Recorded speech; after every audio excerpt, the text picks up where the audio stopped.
Hello everyone, आप सबका स्वागत है हमारे YouTube channel at zone Patna पे। हम पढ़ रहे हैं चैप्टर पी ब्लॉक एलिमेंट्स और आज इसका सेकंड लेक्चर है। आज का टॉपिक क्या है हमारा? आज का टॉपिक है 7.1 ग्रुप 15 एलिमेंट्स का बी reaction with hydrogen. That means to say group 15 के एलिमेंट्स जब हाइड्रोजन से रिएक्शन करेंगे, अदरवाइज फॉर्मेशन ऑफ हाइड्राइड, क्योंकि जब हाइड्रोजन से रिएक्शन करेंगे तो क्या बनाएंगे? हाइड्राइड्स बनाएंगे। और ये जो हाइड्राइड्स बनाएंगे इनका फॉर्मूला क्या रहेगा? General formula EH3। अब क्या है E? तो पहले इस ग्रुप में कौन कौन से एलिमेंट है वो देख लीजिए।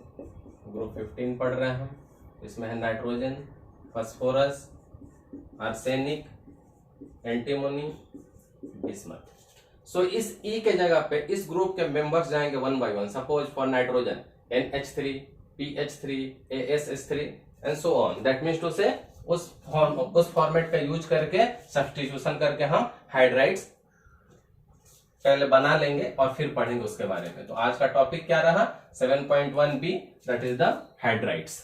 चलिए, तो सबसे पहले हम बना लेते हैं हमारे हाइड्राइड्स। फर्स्ट वन क्या बनेगा हमारा? NH3, then PH3, then ASH3, then SbH3 and then BiH3। अब ये क्या है हमारा? Ammonia, phosphine, arsine, stibine. सबसे पहले इसके बारे में प्रिपरेशन देख लेते हैं, तब आगे और इसका डिटेल्स धीरे धीरे जानेंगे। अभी आपको ज्यादा आइडिया नहीं है, तो सबसे पहले हम इसका क्या देख लेते हैं? प्रिपरेशन। प्रिपरेशन कैसे होगा? सबसे पहला प्रिपरेशन अगर मैं अमोनिया की बात करूं तो हमें नाइट्राइट्स लेना होगा। अमोनिया के प्रिपरेशन की बात करूं तो हमें नाइट्राइट्स लेना होगा।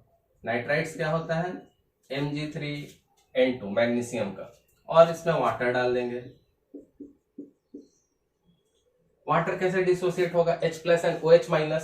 सो मेटल क्या करेगा? हाइड्रोक्साइड के साथ।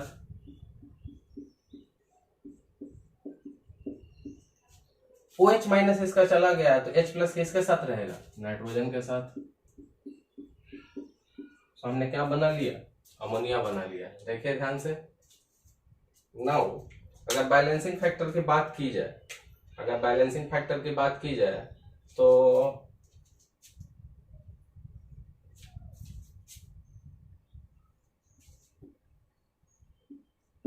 चेक कीजिए। 3 मैग्नीशियम, नाइट्रोजन 2। ऑलमोस्ट मेरा मेजर थिंग्स बैलेंस दिख रहा है। 6 12। सो 2 3 जा 6 एंड 3 2 जा 6 12। ऑक्सीजन 6 2 3 जा 6। सो बैलेंस्ड है। बैलेंसिंग पे इतना कॉन्सेंट्रेट नहीं करेंगे। हमारा मेन रिएक्शन क्या रहा कि in order to prepare ammonia we are taking magnesium nitrite and getting reacted with the water will dissociate as H+ and OH-। OH- किसके साथ जाएगा? Mg के साथ। तो मैग्नीशियम का हाइड्रोक्साइड बन जाएगा और हमें क्या मिल जाएगा? हमारा डिजायर कंपाउंड अमोनिया। क्लियर है? एक और चीज यहाँ थोड़ा ध्यान देंगे।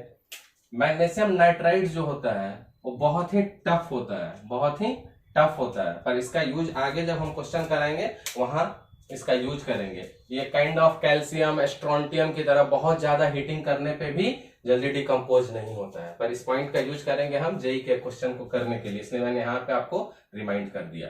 अब अमोनिया बना लिया तो हमें क्या बनाना होगा? फॉस्फीन।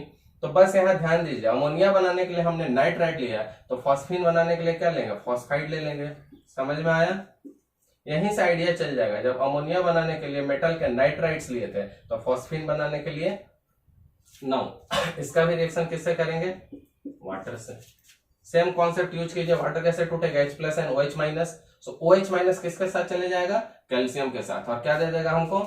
कैल्शियम का हाइड्रोक्साइड। क्या दे देगा हमको? कैल्शियम का हाइड्रोक्साइड। और क्या मिल जाएगा मुझे? H+ यहां से और फास्फोरस यहां से, तो क्या बना देगा हमको? PH3। तो यही तो ढूंढ रहे थे हम, यही बनाना था हमें। नाउ बैलेंसिंग फैक्टर की बात की जाए तो सिमिलर टाइप के कंपाउंड है तो सिमिलर बैलेंसिंग फैक्टर होगा। So concept is pretty clear. In order to prepare ammonia nitride with water, in order to prepare phosphine phosphide with water, concept सारे सेम है। नाउ प्रोसेस हम करने जा रहे हैं, ये थोड़ा इंपॉर्टेंट प्रोसेस है बोर्ड पॉइंट ऑफ व्यू से। सो इसका नाम है हेवर्स प्रोसेस। हेवर्स प्रोसेस, इसमें क्या होगा, नाइट्रोजन डायरेक्टली हाइड्रोजन से कंबाइन करेगा और क्या दे देगा हमको, अमोनिया। नाइट्रोजन डायरेक्टली हाइड्रोजन से कंबाइन करेगा इन द हेवर्स प्रोसेस और हमें क्या दे देगा, अमोनिया। नाउ ये जो प्रोसेस है इसको जरा ध्यान से समझिएगा, ये थोड़ा एग्जामिनेशन पॉइंट ऑफ व्यू से इंपॉर्टेंट है। यहाँ पे Fe जो होता है एज ए कैटालिस्ट काम करता है और मोलिब्डेनम जो होता है एज ए प्रोमोटर्स काम करता है। Fe as a catalyst and molybdenum as a promoters. क्या है कैटालिस्ट, क्या है प्रोमोटर्स, वो सारा सरफेस केमिस्ट्री में अच्छे से आपको बताया गया है। नाउ नाइट्रोजन और हाइड्रोजन मिलकर रिएक्ट कर रहे हैं, कंडीशन है Fe और MO के प्रेजेंस में और अमोनिया मिल रहा है। यहाँ से ली चैटेलियस प्रिंसिपल अगर देखें, हमें ली चैटेलियस प्रिंसिपल क्या कहता था कि if we increase the pressure, अगर प्रेशर को इंक्रीज करते हैं तो रिएक्शन किधर चलती है, रिएक्शन गोज, एरो लगा देता हूं, if we increase the pressure reaction proceeds in the direction, किसके डायरेक्शन में, लेसर नंबर ऑफ मोल्स जिधर मिलेंगे, लेसर नंबर ऑफ मोल्स। तो इस कॉन्सेप्ट को याद कीजिएगा, ये कॉन्सेप्ट एक्चुअली आता कहां से है, तो आता है ली चैटेलियस प्रिंसिपल से, जो हमने सॉल्यूशन चैप्टर में पढ़ा हुआ है। So if we increase the pressure reaction proceeds in the direction where lesser number of moles are there. अब इसका मतलब क्या है कि हमें प्रेशर तो बढ़ाना होगा, क्यों, बिकॉज रिएक्टेंट्स का मॉलिक्यूल काउंट कीजिए 1+3, रिएक्टेंट्स के 4 मॉलिक्यूल्स हैं वेयर प्रोडक्ट के सिर्फ 2 हैं। So if you want more and more ammonia, more the yield of ammonia, ज्यादा से ज्यादा अमोनिया अगर हमें मैन्युफैक्चर करना है, सो हमें राइट साइड जाना होगा, that means to forward direction, because from 4 moles 1+3 4 moles, so we are moving towards the 2, that means to say we have to increase the pressure in order to go to the lesser number of moles, lesser number इसी का है, तो इसके तरफ जाने के लिए हमें प्रेशर क्या करना पड़ेगा, इंक्रीज करना पड़ेगा। तो प्रेशर हम रखेंगे हाई, प्रेशर कितना रहेगा हमारा, हाई रहेगा, और वो हाई प्रेशर कितना है हमारा 200 एटमॉस्फेरिक प्रेशर रहेगा अप्रॉक्स। नाउ प्रेशर हाई है, टेम्परेचर लो रखना होगा, टेम्परेचर लो अप्रॉक्स कितना रहेगा, अप्रॉक्स 700 केल्विन। क्लियर, लो का मतलब ये नहीं कि इतना ज्यादा लो कर दे कि रिएक्शन ही रुक जाए, excuse me. Now so Haber's process is very important from board point of view. Nitrogen hydrogen से डायरेक्टली रिएक्ट करेगा, कंडीशंस क्या रहेगी अमोनिया बनाने की, जितना ज्यादा अमोनिया मैन्युफैक्चर करना है, for the maximum yield of ammonia we have to increase the pressure near about 200 atmosphere, अच्छा खासा प्रेशर है, और टेम्परेचर कम रखना है, पर इतना कम नहीं कि रेट ऑफ रिएक्शन स्लो हो जाए। So near about 700 kelvin temperature रहेगा। नाउ अब क्यों ऐसा कर रहे हैं, because reactants molecules are 4 1+3 but product molecules is only 2, that means to say reactants molecules are more and product molecules are less. And एक हमारा कॉन्सेप्ट है ली चैटेलियस प्रिंसिपल कि प्रेशर इंक्रीज करने से रिएक्शन उसी डायरेक्शन में जाती है जिधर लेसर नंबर ऑफ मोल, और laser number of mole ammonia की तरफ है, तो प्रेशर बढ़ाऊंगा तो ज्यादा से ज्यादा अमोनिया की मैन्युफैक्चरिंग होगी। So I think with this I have finished the preparation of hydrides. So ammonia का हाइड्राइड पता चल गया आपको, नाइट्राइट्स को वाटर से रिएक्ट करा लेना है, फॉस्फिन के लिए फॉस्फाइड को करा लेना है, और अमोनिया के लिए एक इंपॉर्टेंट हेवर्स प्रोसेस दे दिया है। तो with this we have finished the preparation of hydrides. Now we will move for properties. So after the preparation of hydrides, now we are moving for properties of hydrides. Now we are moving for properties. अब properties की पहली property हम क्या पढ़ेंगे, पहली property पढ़ेंगे हम लोग bond length। पहली property क्या है, bond length. Now we know that going down the group size increases every time principal quantum number of cells increase करेंगे, so going down the group size क्या होगा, इंक्रीज करेगा। जब साइज इंक्रीज करेगा तो बॉन्ड लेंथ भी क्या होगा, इंक्रीज करेगा। तो बॉन्ड लेंथ का ऑर्डर हमारे हाइड्राइड्स के बीच क्या होगा, तो पहले हाइड्राइड्स लिख लीजिए, हाइड्राइड्स यही है जो ऊपर लिखे हुए हैं।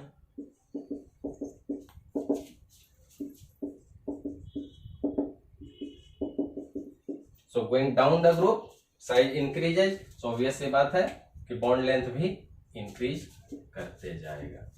सो बॉन्ड लेंथ का ऑर्डर बहुत सिंपल हो गया।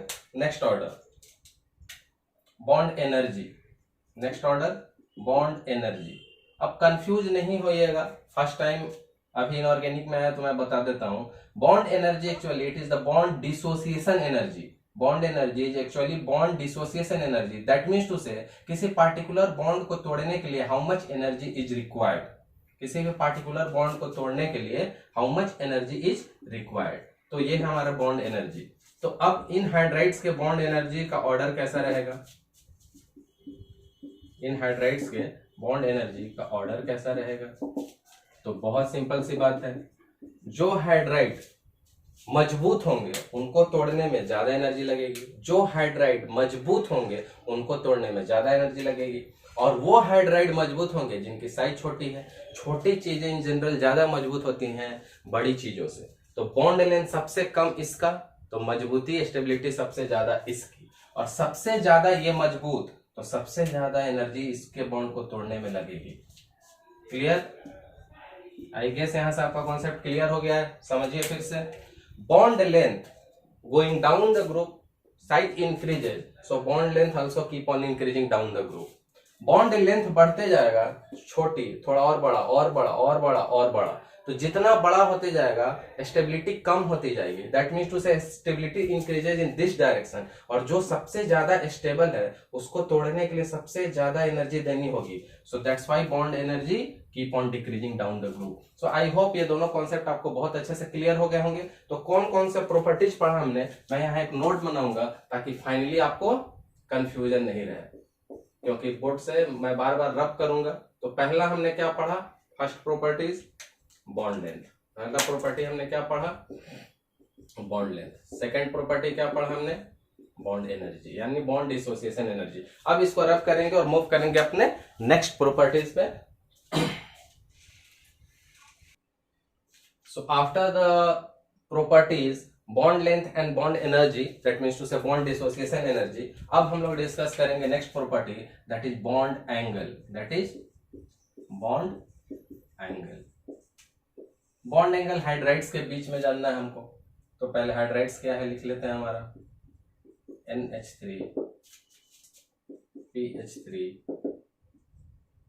ASH3 SBH3 and PiH3। So bond angle near about कितना रहता है इनका? Near about 107 degree.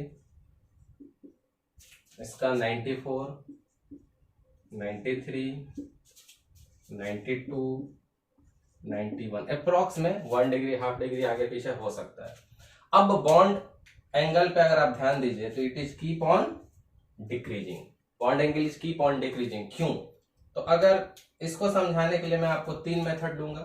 First method देखिए बहुत सिंपल है। फर्स्ट मेथड, सेंट्रल एलिमेंट पर फोकस कीजिए।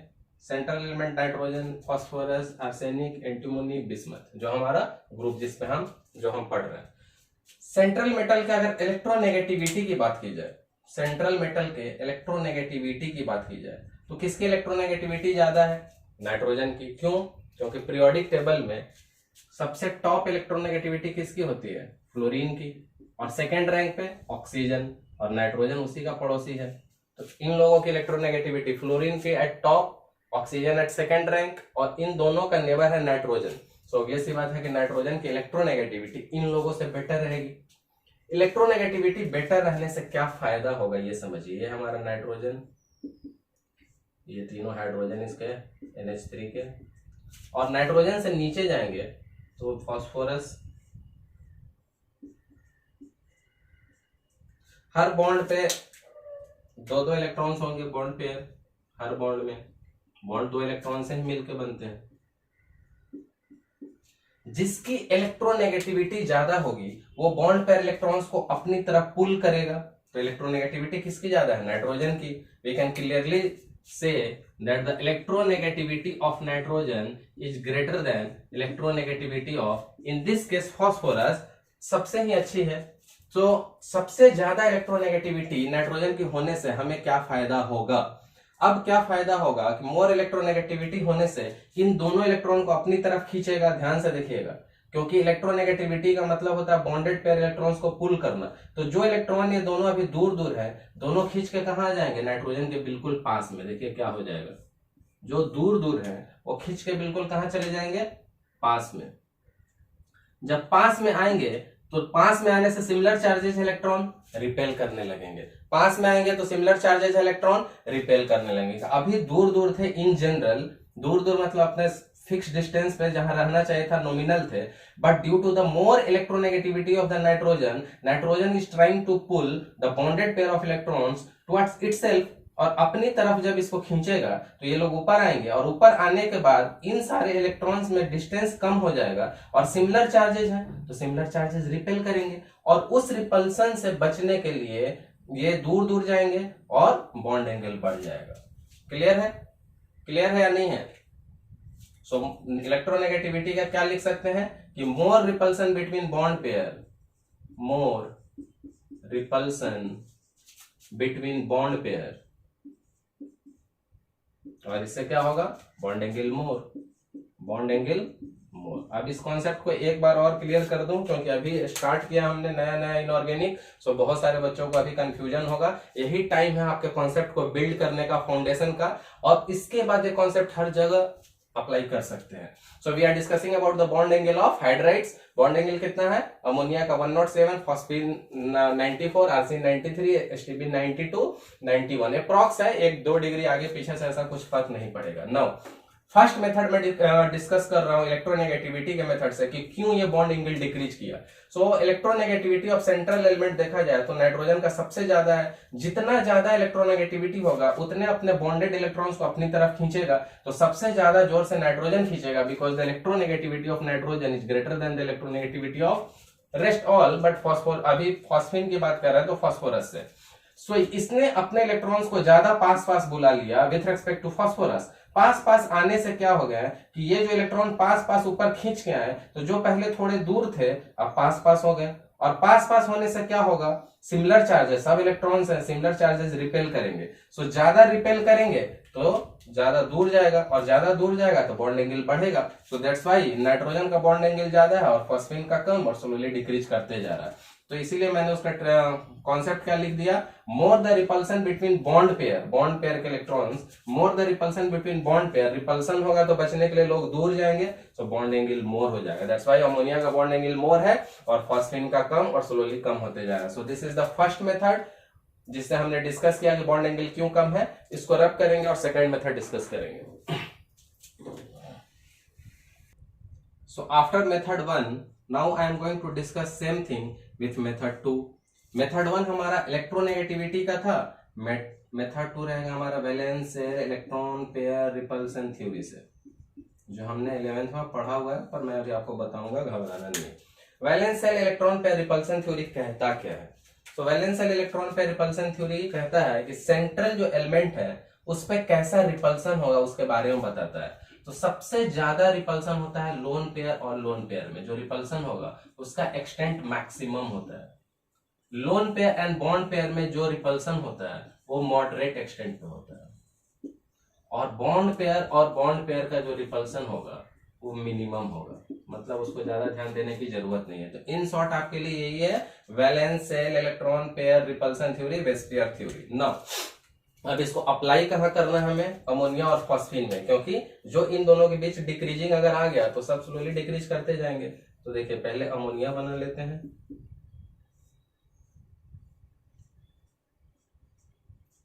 और जैसे जैसे डाउन द ग्रुप जाते हैं हमारा साइज बड़े होते जाता है, तो नाइट्रोजन से बड़ा फॉस्फोरस बनाना पड़ेगा।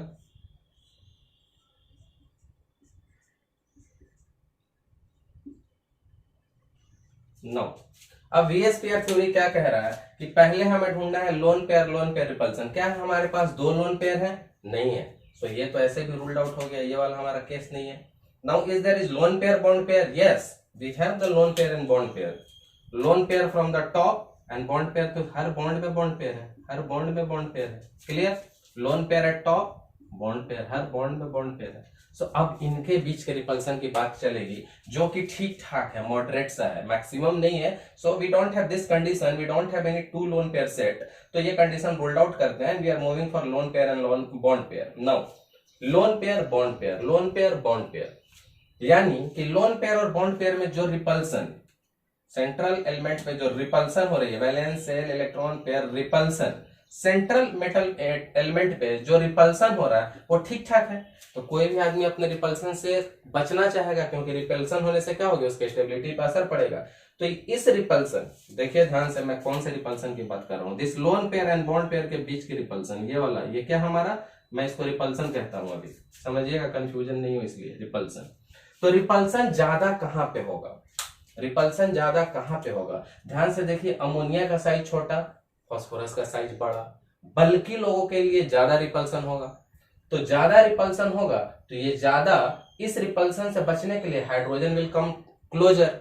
बात को ध्यान से समझिएगा, नाइट्रोजन का साइज छोटा, फास्फोरस का साइज बड़ा, while going down the group size increases. Photo में भी मैंने नाइट्रोजन छोटा बनाया, फास्फोरस बड़ा। जैसे आप ऑटो में ही बैठे हुए हैं, कोई छोटा साइज का आदमी बैठे है, थोड़ा लीन थीन, और कोई बल्कि आदमी बैठे, तो बाकी पैसेंजर्स क्या करेंगे, लीन थीन वाले से उतना दूर नहीं जाएंगे, लेकिन बल्कि वाले से रिपल्सन बचने के लिए बाकी जो सारे अदर पैसेंजर्स है वो पास में आ जाएंगे। ध्यान से समझिएगा, टोटल 4 पैसेंजर ऑटो में, 1 2 3 4। सो जो बल्कि है, इससे बचने के लिए बाकी सारे लीन थीन आपस में ज्यादा सट जाएंगे। जब आपस में ज्यादा सटेंगे तो इनका जो बॉन्ड एंगल है, एंगल यहाँ पे, यहाँ नहीं है, angle will be always discuss between two lines. So ये जो एंगल है वो ज्यादा घट जाएगा, क्यों, because being more heavier, more bulkier, they will repel more, and उनके मोर रिपल्सन से हाइड्रोजन विल कम क्लोजर। जब क्लोजर आएगा तो बॉन्ड एंगल ज्यादा घटेगा। यहाँ पे रिपल्सन है, बट नाइट्रोजन का साइज फास्फोरस से छोटा है, तो इससे कम रिपल्सन है, तो इनके भी हाइड्रोजन क्लोजर आएंगे, बट विथ रिस्पेक्ट टू इसके कम आएंगे। इसीलिए देखिए, इसका बॉन्ड एंगल ठीक ठाक है 107, इसमें रिपल्सन ज्यादा आ गया, उस रिपल्सन को मिनिमाइज करने के लिए हाइड्रोजन क्लोजर आए, इसलिए इनका बॉन्ड एंगल कम है। आई गेस ये कॉन्सेप्ट आपको क्लियर होगा अगर आप ध्यान से समझेंगे। अगर आप चाहेंगे तो इसको लिख सकते हैं कि to minimize the repulsion between, जगह तो नहीं है, यहां लिख लीजिए, to minimize the repulsion between, कौन सा repulsion, lone pair and bond pair, to minimize the repulsion between lone pair and bond pair, क्या होगा, हाइड्रोजन वाले लोग, हाइड्रोजन कम्स क्लोजर, और जब हाइड्रोजन क्लोजर आने लगेंगे तो उनका बॉन्ड एंगल क्या होने लगेगा, लेस होने लगेगा, डिक्रीज करने लगेगा। तो वही होते जा रहा है, जैसे जैसे साइज बढ़ेगी, this is the small size and this is the more size than nitrogen, तो बल्किनेस बढ़ा, रिपल्सन बढ़ा। रिपल्सन से बचने के लिए ये लोग अपने आपस में आ गए, रिपल्सन से बचने के लिए ये लोग अपने आपस में चिपके, अपने आपस में क्लोज आए, इससे दूर गए इसके रिपल्सन को मिनिमाइज करने के लिए, बट खुद में क्लोज आ गए। That's why the bond angle is decreasing, because size is increasing, repulsion value is increasing, and to avoid that repulsion, this hydrogen is coming closer and more closer. That's why angle is keep on decreasing between the hydrogens, क्योंकि angle हमेशा यहाँ कभी भूल के नहीं, angle हमेशा 2 lines के बीच में होती है, तो एंगल का डिस्कशन यहाँ पे हो रहा है, क्लियर। अब कोई ये कह सकता है, ध्यान देने की बात, कि sir in order to avoid this repulsion, this 2 bond are coming closer, so bond pair repulsion भी तो होगा। मान गए कि ये बॉन्ड पेयर है, ये भी बॉन्ड पेयर है, सो ऊपर के रिपल्सन को दूर करने के लिए ये पास में आ रहे हैं, तो इन दोनों में तो रिपल्सन बढ़ रहा है, बट वो रिपल्सन कैसा है, मिनिमम, ऑलमोस्ट नहीं, ज्यादा प्रेफरेंस किसको देना है, इसको। तो इसको मिनिमाइज करेंगे, ये आपस में चिपक भी गया तो कोई ज्यादा फर्क नहीं पड़ेगा, क्योंकि इनके रिपल्सन के एक्सटेंट लेस है, तो इससे हमें फर्क नहीं पड़ेगा। So with this we have finished the second method for bond angle. Now I will rub it and I will tell you the third method. So we are discussing bond angle. Bond angle को बताने के लिए मैंने आपको 2 method already explain कर दिया है, पहला इलेक्ट्रोनेगेटिविटी से और दूसरा वीएसपीआर थ्योरी से। अब मेथड 3 जानने चल रहे हैं हम लोग, ये इंपॉर्टेंट है। मेथड 3 है क्या, सबसे पहले तो ये हमारा ड्रैगोज रूल है। क्या है, ड्रैगोज रूल। तो पहले आप नाम लिख लेंगे। अब ये ड्रैगोज रूल कहता क्या है पहले वो समझ लेंगे, उससे भी पहले ड्रैगोज रूल एप्लीकेबल कहाँ कहाँ पे होगा उसके कंडीशंस जानेंगे, और तब उसका इम्प्लीमेंटेशन करके देखेंगे। एक्चुअली इसके पहले जो भी 2 मेथड हमने पढ़ा, पहला मेथड क्या पढ़ा हमने, बॉन्ड एंगल का। अभी हम पढ़ रहे हैं कौन सा topic, bond angle. Bond angle के अंदर सबसे पहला मेथड हमने क्या पढ़ा है, किस मेथड से पढ़ा है, इलेक्ट्रोनेगेटिविटी से। सेकंड मेथड क्या पढ़ा हमने, VS valence shell electron pair repulsion theory. दोनों थ्योरी में क्या है, सिर्फ ये बता रहे थे कि there is a constant decrease, decrement का तो इन्होंने आंसर दे दिया, बट कोई ये आंसर नहीं दे रहा है कि भाई there is a sudden decrease. यहां देखिए कितने यूनिट का, 14 यूनिट का डिक्रीज है। अगर ध्यान से देखिएगा so here to here 14 unit का डिक्रीमेंट है, 14 का या 13 14 नियर अबाउट, सब ये नियर अबाउट है, 90 भी हो सकता है, 1 डिग्री आगे पीछे, उससे कोई ज्यादा फर्क नहीं पड़ता है। तो यहाँ पे कितने का डिक्रीमेंट हो रहा है, नियर अबाउट 13, यहां सिर्फ 1 1 1। सो ऐसा क्यों हो रहा है, आखिर इतना सडन शार्प डिक्रीज क्यों आ रहा है इन दोनों के बीच, उसके बाद नॉर्मल डिक्रीमेंट है। इस चीज को, ये शार्प डिक्रीज को प्रूफ करने के लिए ड्रैगोज रूल का हेल्प लेना जरूरी है। तो सबसे पहले ड्रैगोज रूल एप्लीकेबल कहां कहां पे होगा। तो ड्रैगोज रूल अप्लाई करने के लिए 4 कंडीशन होंगे। सबसे पहला condition, bond pair. Bond pair कौन वाले लेते हैं आपको पता होना चाहिए, सिग्मा बॉन्ड वाले। सो bond pair plus lone pair, इनकी वैल्यू 4 होनी चाहिए। बॉन्ड पेयर सिग्मा बॉन्ड वाले प्लस लोन पेयर 4। सो अगर मैं अमोनिया की बात करूं तो अमोनिया में बॉन्ड पेयर कितना है हमारा 3, 3 हाइड्रोजन वाले बॉन्ड पेयर, तीनों सिग्मा है, तीनों सिंगल है, और 1 लोन पेयर, तो टोटल कितना हो गया, टोटल आपका 4 हो गया, तो हमारा काम हो जाएगा। दूसरा, अगर ये सेंट्रल एलिमेंट की बात करें, किसकी, सेंट्रल एलिमेंट, इनकी इलेक्ट्रोनेगेटिविटी 2.5 या इससे लेस होनी चाहिए। इलेक्ट्रोनेगेटिविटी मैं आपको अलग से भी बता दूंगा ताकि आपको कोई कंफ्यूजन नहीं रहे। यहाँ पे मैं स्टार कर देता हूं, ये भी चीज मैं आपको इस वीडियो में सिखा दूंगा। तो इलेक्ट्रोनेगेटिविटी की वैल्यू क्या रहनी चाहिए, 2.5 या उससे लेस, 2.5 या उससे कम रहनी चाहिए। ये हमारा दूसरा कंडीशन हो गया। तीसरा कंडीशन हमारा क्या होगा कि जो हमारे सेंट्रल एलिमेंट है, ये हमारे सेंट्रल एलिमेंट, शॉर्ट में लिख देता हूं, सेंट्रल एलिमेंट, ये कहां कहां से होने चाहिए, ग्रुप 13 के हो सकते हैं, ग्रुप 14 के हो सकते हैं, ग्रुप 15 के हो सकते हैं, ग्रुप 16 के हो सकते हैं, बट कहां से नहीं हो सकते हैं, तो they can not be from group 12। दे कहां से नहीं हो सकते हैं, तो ग्रुप 12 से तो बिल्कुल भी नहीं हो सकते हैं। सो थर्ड कंडीशन जो है हमारा सेंट्रल एलिमेंट है जिसकी इलेक्ट्रोनेगेटिविटी 2.5 या उससे कम होनी चाहिए, वो ग्रुप 13 का हो सकता है, ग्रुप 14 का, ग्रुप 15 का, 13 का हो सकता है, 14 का हो सकता है, 15 का हो सकता है, 16 का हो सकता है, बट कहां का नहीं हो सकता है, तो ग्रुप 12 का नहीं हो सकता है। And at least 1 lone pair should be there, at least कम से कम एक लोन पेयर प्रेजेंट होना चाहिए, तब हम ड्रैगोज रूल लगा सकते हैं। तो ड्रैगोज रूल लगाने के लिए अब हमें ये इलेक्ट्रोनेगेटिविटी की बात जाननी पड़ेगी। तो मैं आपको बता देता हूं, आगे मैं सिखा भी दूंगा, इसलिए मैंने हैशटैग लगा दिया, इस टॉपिक को पढ़ा दूंगा अगर आज टाइम बचा तो। नाइट्रोजन का जो इलेक्ट्रोनेगेटिविटी होता है इस रूल को वायलेट करता है। इस रूल को कौन वायलेट करता है, नाइट्रोजन, क्योंकि नाइट्रोजन की इलेक्ट्रोनेगेटिविटी कितनी रहती है 3, और मुझे रहना कितना चाहिए 2.5 से लेस। दैट मीन्स टू से, इस चीज को अभी मैंने इसलिए बता दिया कि आपको ये क्लियर हो जाए कि nitrogen is violating this second rule. So nitrogen में ड्रैगोज रूल नहीं लगेगा और बाकी सब में लग जाएगा। नाइट्रोजन में ड्रैगोज रूल नहीं लगेगा, बाकी सब में लग जाएगा। In order to implement the Drago's rule there are 4 sets of rule, bond pair plus lone pair should be 4, सब में वही है, 3 bond 1 lone pair, 3 bond 1 lone pair, 3 bond should be sigma, 3 bond 1 lone pair, 3 bond 1 lone pair. So first condition सब लोग satisfy कर रहे हैं, third condition सब लोग कर रहे हैं, ग्रुप 13 14 15 सब कहां के, ग्रुप 15 के, nitrogen phosphorus arsenic antimony bismuth सब कहां के हैं, ग्रुप 15 के हो सकते हैं, सब में लोन पेयर है, सब में लोन पेयर है। सो 3 conditions everybody is getting followed, but the second condition जो है हमारा सेंट्रल एलिमेंट की इलेक्ट्रोनेगेटिविटी 2 से कम होना या 2.5 से या 2.5 के इक्वल या लेस होना, इन लोगों के लिए ओके है, but nitrogen is not following this rule. So nitrogen is not going to follow the Drago's rule, except nitrogen everyone will follow the Drago's rule. अब ड्रैगोज रूल फॉलो करने से क्या होगा और नहीं करने से क्या होगा। सो अगर ड्रैगोज रूल फॉलो नहीं करेगा तो इनका हाइब्रिडाइजेशन होगा सिंपल, बट जो लोग ड्रैगोज रूल फॉलो करते हैं there is no need to consider hybridization, उनके हाइब्रिडाइजेशन को कंसीडर करने की कोई जरूरत नहीं है, उनके हाइब्रिडाइजेशन को कंसीडर करने की कोई जरूरत नहीं। अब जब उनके हाइब्रिडाइजेशन को कंसीडर नहीं करेंगे तो क्या होगा, सिंपल ओवरलैपिंग कंसीडर करना होगा, सिंपल ओवरलैपिंग लैपिंग। अब इससे क्या फर्क पड़ेगा वो मैं समझाता हूं। इसके लिए पहले इसको रब करके स्पेस बना लेता हूं।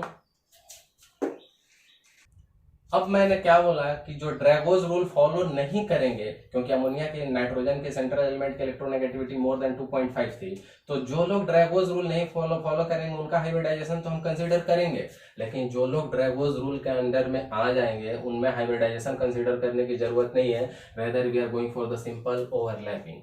अब जिसका हाइब्रिडाइजेशन कंसीडर करना है वहां भी एक ट्रिक मैं आपको बता देता हूं। हाइब्रिडाइजेशन इन जनरल हमने क्या क्या पढ़ा हुआ है। हाइब्रिडाइजेशन इन जनरल हमारा sp3, sp2, sp। sp3 tetrahedral होता है, हमको पता है इसका एंगल कितना रहता है 109.5। sp2 ट्रायंगुलर प्लेनर सो 120 और sp पे 180 होता है। ये सबको पता है, ये तो टेट्राहेड्रल है तो हमें काउंट करने में मुश्किल होगी। sp3 sp2 क्या होगा sp1 p2, तीन लोग एक प्लेन पे रहेंगे तो 120 120 120 और sp क्या है sp सो 180।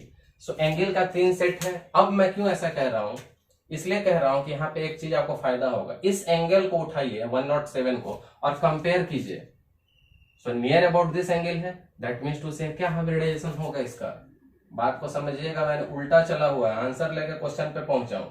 मैंने इस 107 को लिया और कंपेयर किया विद द हाइब्रिडाइजेशन के टेबल से, सो एक एंगल इसके नियर अबाउट मिला, तो उससे मैच करके मैंने बोल दिया कि हाइब्रिडाइजेशन sp3 है। जबकि ऐसा भी हम कह सकते थे, देखिए NH3 हम ऐसे भी कह सकते हैं, ऐसा नहीं है।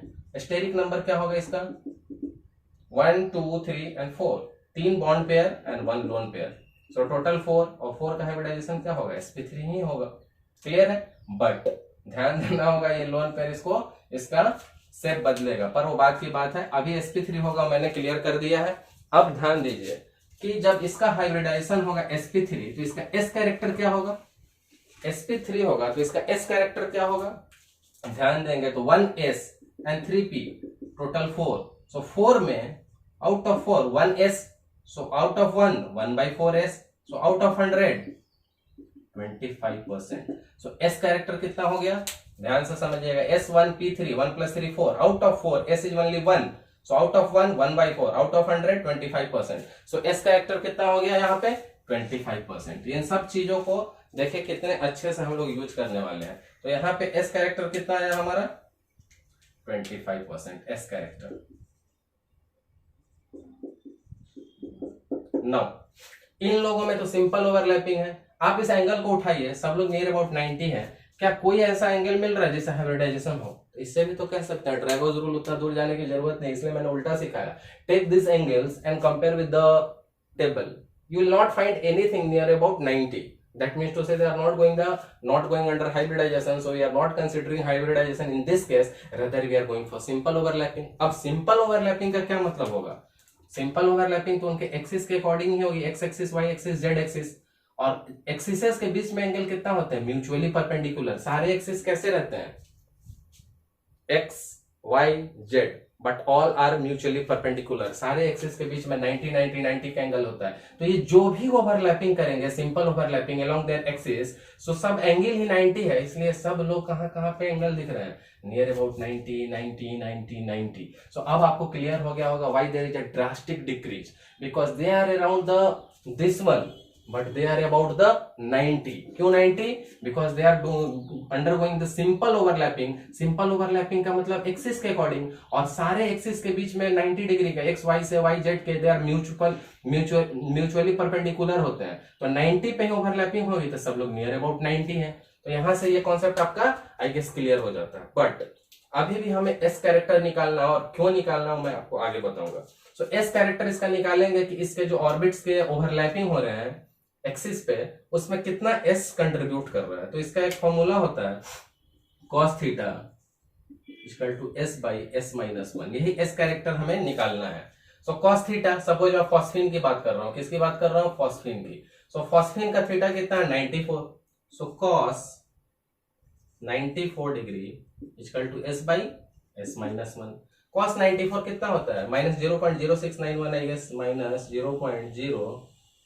0 पॉइंट है ये,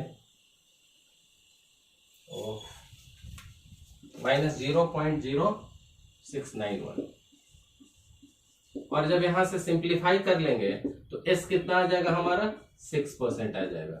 x कितना आ जाएगा आफ्टर सिंप्लीफिकेशन 6%। सो 6% जो x है इस एक्सिस के ऑर्बिटल में इन्वॉल्व है। अब जरा ध्यान से समझिएगा, मैं बात किसकी कर रहा हूं, pH3 की। pH3 में ये जो अपना ओवरलैपिंग कर रहे हैं बॉन्ड, वो 6% s को इन्वॉल्व कर रहे हैं। सो लोन पेयर के पास कितना s फ्री होगा, almost pure. Out of 100 6 involve है, तो यहाँ पे 94% s कैरेक्टर हो जाएगा। 94% s कैरेक्टर। इस चीज को ध्यान से समझिएगा। Here s character for this lone pair is only 25%, but in phosphine s character is 94% because 6% is getting involved in the overlapping. So remaining out of 100, 94% pure s character is available for the lone pair. So अब real comparison आइए, कैसे निकला इससे अब मतलब नहीं है। अब आपको पता चल गया कि इसका 94% s है और इसका 25। अब उससे फर्क देखिए क्या पड़ेगा, बहुत फर्क पड़ेगा। अमोनिया का केस ये है, अभी बात कर रहा है फॉस्फीन की। फॉस्फीन में एस कैरेक्टर कितने हमने प्रूफ कर दिया, 94। सो एस कैरेक्टर ज्यादा होने से क्या फायदा होगा, पिछले लेक्चर में हमने पढ़ा था इनर्ट पेयर इफेक्ट। ध्यान दीजिए, न्यूक्लियस के सबसे करीब कौन रहता है, एस। जितना ज्यादा एस का कैरेक्टर होगा, न्यूक्लियस उसके इलेक्ट्रॉन को उतना ज्यादा ग्रिप करके रखेंगे। More the S character more the affinity with nucleus. क्यों, कल इनर्ट पेयर इफेक्ट में भी देखा था कि जब हम डाउन द ग्रुप जा रहे थे तो डाउन द ग्रुप जाने से एटॉमिक नंबर बढ़ रहा था, एटॉमिक नंबर बढ़ने से नंबर ऑफ प्रोटॉन बढ़ रहे थे, नंबर ऑफ प्रोटॉन बढ़ने से न्यूक्लियस हेवी हो रहा था, स्टेबल मजबूत हो रहा था। और न्यूक्लियस जब मजबूत हो रहा था तो अपने नियर बाई एस के इलेक्ट्रॉन्स को ग्रिप कर ले रहा था और उनको फ्री नहीं होने दे रहा था पार्टिसिपेट करने के लिए। दैट्स वाई क्या हो रहा था, इनर्ट पेयर इफेक्ट। एस के इलेक्ट्रॉन पार्टिसिपेट नहीं कर रहे थे तो +5 के जगह +3 का ऑक्सीडेशन स्टेट काम आ रहा था। तो यहां भी वही है, एस कैरेक्टर सिर्फ 25% है बट एस 94 है। तो न्यूक्लियस 25 वाले को ज्यादा ग्रिप करेगा कि 94। ऑब्वियस सी बात है कि न्यूक्लियस इसको ज्यादा ग्रिप करेगा। दैट मीन्स टू से फॉस्फीन का जो लोन पेयर है, ये मूव नहीं कर पाएगा, ये कहीं भी जाने के लायक नहीं रहेगा। जबकि जो अमोनिया का लोन पेयर है वो आराम से मूव कर जाएगा, क्योंकि इसका सिर्फ 25% ग्रिपिंग है। तो अमोनिया अपना लोन पेयर देता है आराम से, इसलिए अमोनिया का बेसिक कैरेक्टर भी विथ रेस्पेक्ट टू फॉस्फीन अच्छा होता है। ध्यान से समझिए आप ड्रैगोज रूल का एप्लीकेशन। अभी तक इतना मैंने हमने ड्रैगोज पढ़ा। अमोनिया ने क्या बोला कि मेरी एस कैरेक्टर कम है, मेरा लोन पेयर न्यूक्लियस से इतना ज्यादा ग्रिप पकड़ में नहीं है, सो मेरा लोन पेयर बाहर जा सकता है। बट फॉस्फीन ने कहा कि I am almost pure, my orbitals are almost pure, so nucleus will grip me very tightly, so my electrons can not move outside. अब इससे फर्क क्या पड़ेगा, इससे फर्क ये पड़ेगा कि सबसे पहले जब भी वाटर से रिएक्शन कराएंगे तो अमोनिया अच्छे से रिएक्ट कर जाएगा, क्योंकि वो अमोनिया के पास लोन पेयर है उसके साथ बॉन्ड बनाने के लिए। तो वाटर से रिएक्शन कराएंगे, इसीलिए अमोनिया वाटर में बहुत ही ज्यादा सॉल्युबल होता है। अमोनिया वाटर में इतना ज्यादा सॉल्युबल होता है कि आई गेस सबसे ज्यादा सॉल्युबल होता है 31% वेट बाई वेट। कहां पे, रूम टेम्परेचर 25 डिग्री सी पे। सो 31% वेट बाई वेट अगर अमोनिया सॉल्युबल हो रहा है तो ये बहुत ज्यादा सॉल्युबिलिटी है वाटर में अमोनिया की। जनरली इतना कोई नहीं वेट बाई वेट। तो 100 ग्राम वाटर लेंगे तो 31 ग्राम अमोनिया उसमें घुल जाएगा। जबकि फॉस्फीन का केस क्या चल रहा है, ये अपना लोन पेयर देने के लिए रेडी नहीं है, तो ये ऑलमोस्ट क्या हो जाएगा, ऑलमोस्ट इनसॉल्युबल। तो वाटर के साथ ये तो रिएक्शन देंगे पर ये रिएक्शन नहीं देंगे। पहला एप्लीकेशन। दूसरा और वेरी इंपॉर्टेंट एप्लीकेशन, जब हम यूनिट 9 पढ़ेंगे कोऑर्डिनेशन कंपाउंड, तो वहां पे क्या होगा कि अमोनिया एक अच्छे लिगेंड की तरह काम करेगा, जबकि सेम ग्रुप में होने से फॉस्फीन कहीं भी अच्छे लिगेंड की तरह काम नहीं करेगा। तो वहां पे क्या होता है कि सेंट्रल मेटल के साथ, कोई भी सेंट्रल मेटल रहे तो उसके साथ जो आके अटैच होता है वो लिगेंड कहलाता है। सेंट्रल मेटल के साथ जो आके अटैच होता है वो लिगेंड कहलाता है। तो अमोनिया हम देखेंगे कि कॉमनली आके अटैच हो रहा है, क्योंकि लिगेंड का नेचर होना चाहिए कि वो अपना लोन पेयर सेंट्रल मेटल को दे।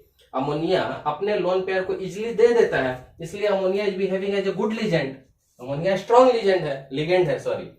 तो अमोनिया लिगेंड ही हुआ क्योंकि ये काम कर गया, तो ये अच्छा लिगेंड है। लेकिन फॉस्फीन अपना लोन पेयर नहीं देगा तो यहाँ एक लिगेंड की तरह यूज नहीं होगा। So ammonia is a very powerful ligand, but phosphine we cannot use as a ligand. So एक ड्रैगोज रूल का बहुत सारे एप्लीकेशंस है. So हमारे लिए अभी क्या रहा कि अमोनिया अपने लोन पेयर को इजिली छोड़ेगा, फॉस्फीन अपने लोन पेयर को नहीं छोड़ेगा.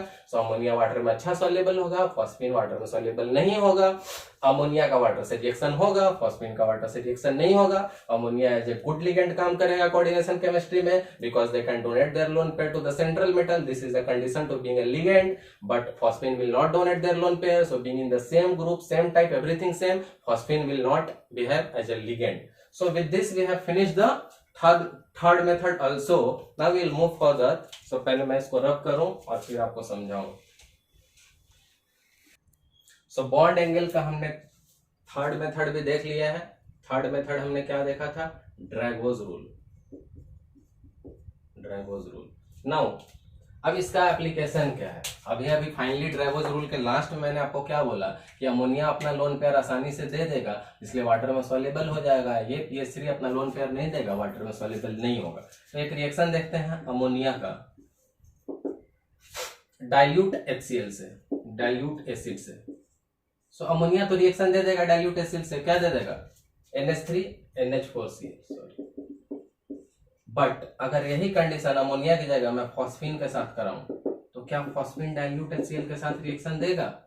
नेवर, क्योंकि इसका लोन पेयर इतना इजीली नहीं मिलने वाला है. तो मुझे कंडीशंस रिग्रेस करनी पड़ेगी. मुझे कंडीशंस क्या क्यों रिग्रेस करनी पड़ेगी? Because due to the Drago's rule phosphine is not ready to give their lone pair easily. So हमें कंडीशंस रिग्रेस करके डाइल्यूट केस को क्या बनाना होगा? Highly concentrated. तब जाके फॉस्फीन थोड़ा रिएक्शन दे सकता है. बात को समझिएगा. Ammonia will give the reaction with the dilute acid, so obviously it will also give with the concentrated. But phosphine dilute acid के साथ रिएक्शन नहीं देगा, वेयरएज फॉस्फीन कॉन्सेंट्रेटेड एसिड के साथ देगा. इससे क्या प्रूफ हो गया कि with respect to ammonia phosphine कैसा बेस है? पुअर बेस है, क्योंकि अपने लोन पेयर को इजीली नहीं दे पा रहा है, इसलिए पुअर बेस है. अब नेक्स्ट वन देखिए, और भी इंपॉर्टेंट. अमोनिया, इसका रिएक्शन जब वाटर से कराएंगे तो क्या होगा? रिएक्शन होगा कि नहीं होगा? आपको गेस करना है. अमोनिया का ये फ्री है लोन पेयर, और अमोनिया का लोन पेयर फ्री है, तो आराम से वाटर से रिएक्शन हो जाएगा. बट सेम रिएक्शन अगर अमोनिया की जगह मैं फॉस्फीन के साथ कर दूं तो ये रिएक्शन नहीं होगा, क्योंकि ये लोन पेयर फ्री नहीं है. So this reaction will not happen. So अगर ये समझ गए हैं तो ड्रैगोज रूल की खूबसूरती का आपको अंदाजा आ गया होगा कि कितनी खूबसूरती से हमने ड्रैगोज रूल को इंप्लीमेंट करके इस बॉन्ड एंगल को जस्टिफाई कर दिया कि सडन डिक्रीज क्यों था फ्रॉम 107 टू 93 94, 13-14 डिग्री का सडन गैप, विच हम लोग इलेक्ट्रोनेगेटिविटी से इस रीजन को जस्टिफाई नहीं कर पाए थे. हमने VSPR थ्योरी से इसको जस्टिफाई नहीं किया. मॉलिक्यूलर ऑर्बिटल थ्योरी से भी दिक्कत होगी. तो सबसे अच्छा हमने ड्रैगोज लगा लिया और सारा जस्टिफिकेशन हो गया कि ये हाइब्रिडाइजेशन sp3 109 के आसपास 107 और ये सब 90-90, क्योंकि simple overlapping along the axis. और उससे प्रूफ हो गया कि अपना लोन पेयर इजीली दे देगा या अपना लोन पेयर नहीं देगा. लोन पेयर इजीली देगा, इसलिए आसानी से रिएक्शन कर ले रहा है डाइल्यूट एसिड से भी.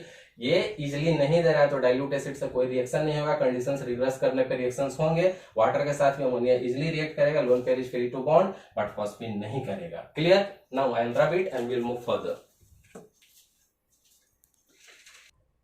So next properties we are moving for the acidic strength. Next property is acidic strength.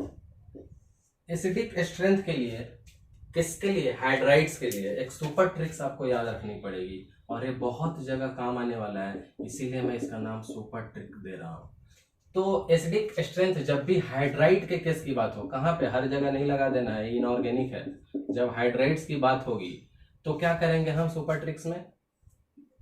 Left से राइट भी जाएंगे तो एसिडिक स्ट्रेंथ बढ़ेगा और अप से डाउन भी जाएंगे तो एसिडिक स्ट्रेंथ बढ़ेगा. इस सुपर ट्रिक्स को समझ लीजिए. And this super tricks is applicable for acidic strength in the hydrides. Acidic strength in hydride along the period भी बढ़ेगा, डाउन द ग्रुप भी बढ़ेगा. सो एक्चुअली हमारा ट्रिक क्या रह गया? यही रह गया. किसके लिए? एसिडिक स्ट्रेंथ के लिए. अब इसको आगे बढ़ते हैं और देखते हैं एक बेसिक. हमने सबसे पहले क्या पढ़ लिया था? Bond length, the bond energy, bond angle. अभी क्या देखा हमने? Acidic strength. नेक्स्ट क्या देखने जा रहे हैं हम लोग? Basic strength. So this was the fourth one, I guess. First one was the bond length, bond energy second, bond angle third. This one is the fourth one, acidic strength. Next one, fifth one is the basic strength या basic character.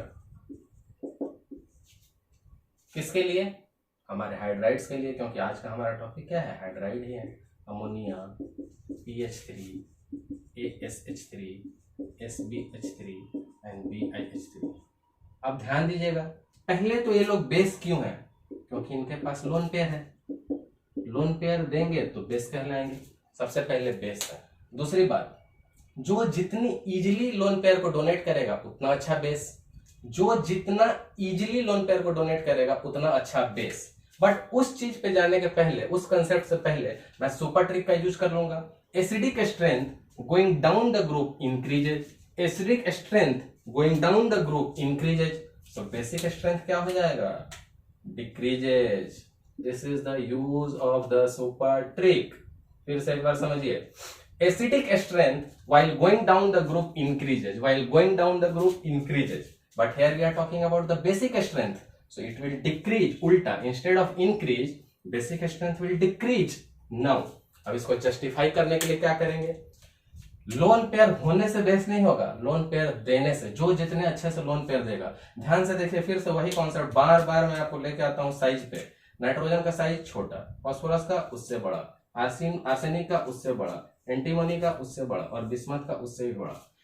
तो size बढ़ती जा रही है, family की size बढ़ती जा रही है, बट इनकम सबका तो उतना ही है, एक ही लोन पेयर. साइज बढ़ती जा रही है बट इनकम फिक्स है लोन पेयर. तो छोटे साइज में सेम इनकम पे ज्यादा कॉन्सेंट्रेशन होगा. छोटा फैमिली सेम इनकम, ये ज्यादा बचत कर पाएंगे. इनका फैमिली बढ़ते जा रहा है और इनकम सेम है, इनके पास कोई बचत ही नहीं होगी, कोई सेविंग नहीं कर पाएंगे. सो जो सेविंग करेगा वही डोनेट करेगा. Point to be noted.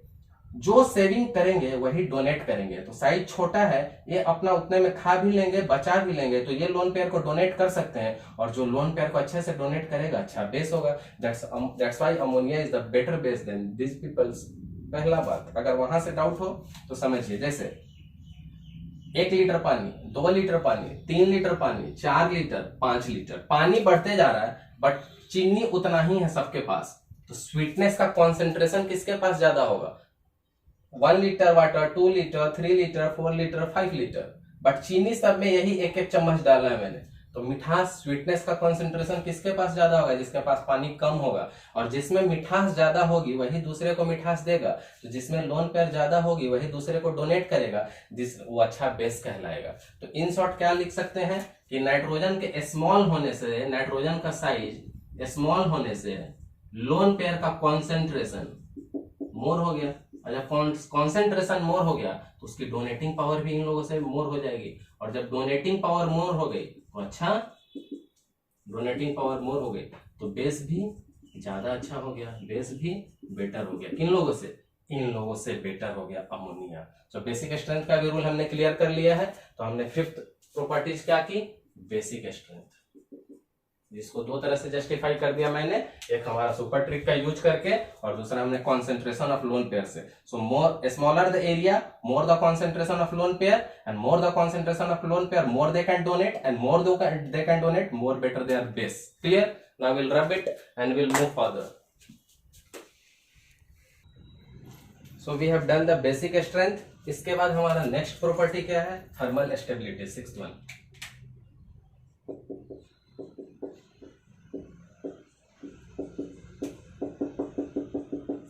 Thermal stability किन के? हाइड्राइड्स के.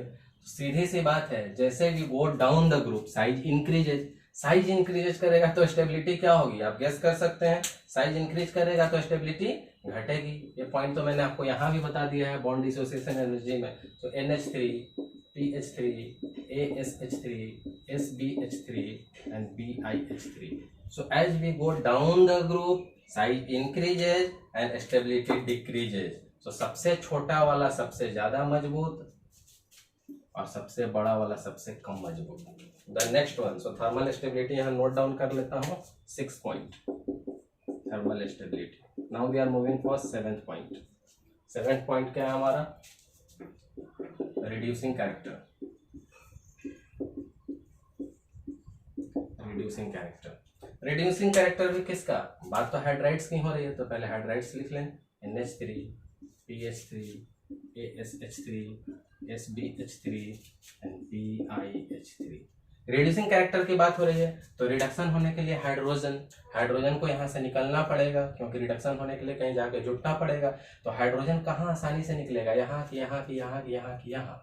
As size increases bond length increases, तोड़ना आसान, रिडक्शन आसान, बहुत ही simple. This way bond length is increasing, bond dissociation energy decreasing. यहाँ से तोड़ना हाइड्रोजन के बॉन्ड को आसान, जाके हाइड्रोजन जोड़ना आसान, so reducing character more. The last one is the 8th one. तो पहले इसको यहाँ नोट डाउन कर लीजिए, हमने क्या पढ़ा, reducing character. And now finally at the last one, 8th one.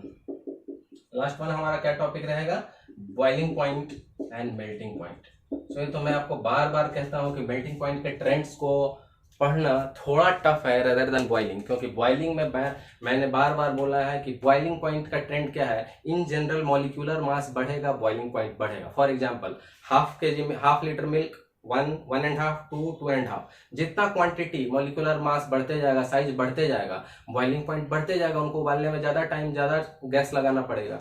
Exception सिर्फ वहीं पे आती है जहां पे हाइड्रोजन बॉन्ड होता है, in boiling point. Melting point का ट्रेंड थोड़ा मुश्किल है, क्योंकि मैंने पिछले वीडियो में भी बताया होगा कि अगर हम एक शुगर के क्रिस्टल लें और एक stone, so whether sugar crystal is bigger और स्मॉलर, मेल्ट हमेशा शुगर क्रिस्टल ही करेगा। सो इरेस्पेक्टिव ऑफ द साइज के कुछ केसेस जैसे रहते हैं, उनमें स्ट्रक्चर, कंस्टिट्यूएंट्स, कंपैटिबिलिटी, कैसे उनके कंस्टिट्यूएंट पार्टिकल्स हैं, उन पे डिपेंड करता है। तो चाहे अगर मैं शुगर क्रिस्टल और स्टोन की बात करूं, तो शुगर क्रिस्टल चाहे स्टोन से छोटा हो या बड़ा हो, हमेशा मेल्ट पहले शुगर क्रिस्टल करेगा। तो मेल्टिंग पॉइंट का जनरल ट्रेंड साइज से नहीं लगता है, करीब करीब काम चला लेते हैं, बट जनरली नहीं लगता है। अब बॉइलिंग पॉइंट के साथ ही उसको कवर करते रहते हैं, बट मैंने आपको ट्रिक बता दिया है। सो यहाँ पे देखिए, पहले मैं लिख दूं इनके हाइड्राइड्स। अब डिस्कशन है हमारा बॉइलिंग पॉइंट का along with melting point. Okay. So नीचे जाने से हमारा साइज क्या होगा, नीचे जाएंगे तो साइज बढ़ते जाएगा, और जब साइज बढ़ते जाएगा तो मास बढ़ते जाएगा, मास बढ़ते जाएगा तो बॉइलिंग पॉइंट भी बढ़ते जाएगा। बट सावधान, एक कंडीशन है जहां पे ये लोग एक्सेप्शन में आएंगे, that is the H bond. और H बॉन्ड क्या होता है, हाइड्रोजन को जब भी मोर इलेक्ट्रोनेगेटिव एलिमेंट नाइट्रोजन ऑक्सीजन और फ्लोरीन, नाइट्रोजन ऑक्सीजन और फ्लोरीन से भेंट हो जाए तो वहां पे H बॉन्ड बन जाता है। तो वाटर को नाइट्रोजन से भेंट हो गया है, वाटर को नाइट्रोजन से भेंट हो गया है, तो यहाँ पे H बॉन्ड बन जाएगा। H बॉन्ड बनने से क्या होगा, ये लोग एसोसिएटेड मॉलिक्यूल की तरह बिहेव करेंगे। अब पहले सबसे छोटा था, अब छोटा ही है, पर बहुत लोग ने मिलकर एसोसिएशन बना लिया, कैसे टीचर एसोसिएशन। तो अब एसोसिएशन बनने के कारण ये छोटा था, अब छोटा नहीं है, तो ये ऑर्डर उल्टा हो जाएगा, यानी प्रीवियस ऑर्डर रॉन्ग था, अब यही पावर में आ जाएगा। सो क्या लिखेंगे रीजन,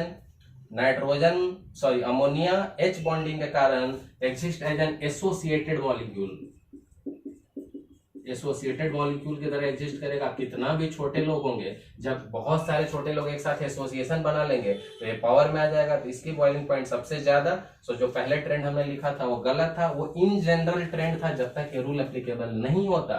बट H बॉन्ड जहां जहां लगेगा वहां बॉइलिंग पॉइंट का ट्रेंड चेंज होता है। अमोनिया H बॉन्ड के कारण एसोसिएटेड मॉलिक्यूल में एग्जिस्ट करेगा, अब ये पावरफुल हो गया और बाकी सारे ट्रेंड्स वही रहेंगे। तो 8 पॉइंट हमने क्या पढ़ा, MPBP। So with this we have finished the today's lecture, but इस लेक्चर में हमने क्या क्या पढ़ा, इसलिए मैंने यहाँ पहले से नोट करके रखा है कि आपको ब्रीफ रिवीजन दे दूं। तो आज हमने पढ़ा अबाउट द ग्रुप 15 के एलिमेंट्स को हमने हाइड्रोजन से रिएक्ट करा के उनको हाइड्राइड्स बनाया। आज 7.1 का बी लेक्चर है, यानी 7.1 कंटिन्यू चल रहा है। उसकी प्रॉपर्टीज पढ़ी, फिर उसके पहले हमने प्रिपरेशन पढ़ लिया था। प्रॉपर्टीज में बॉन्ड लेंथ, बॉन्ड एनर्जी यानी bond dissociation energy, bond angle, तीन methods, electronegativity, valence shell electron pair repulsion theory, Drago's rule. Then next एचडी स्ट्रेंथ, इसमें हमने एक सुपर ट्रिक सीखा यूज करके बेसिक स्ट्रेंथ अदरवाइज कॉन्सेंट्रेशन से। Then thermal stability can be used by this. Then reducing character, bond length more, तोड़ना आसान, reduction आसान। 8 boiling point melting point in general trend except boiling point में जब तक hydrogen bond नहीं हो, और हाइड्रोजन बॉन्ड के कंडीशंस हैं, हाइड्रोजन के साथ more electronegative element nitrogen, oxygen और फ्लोरीन है।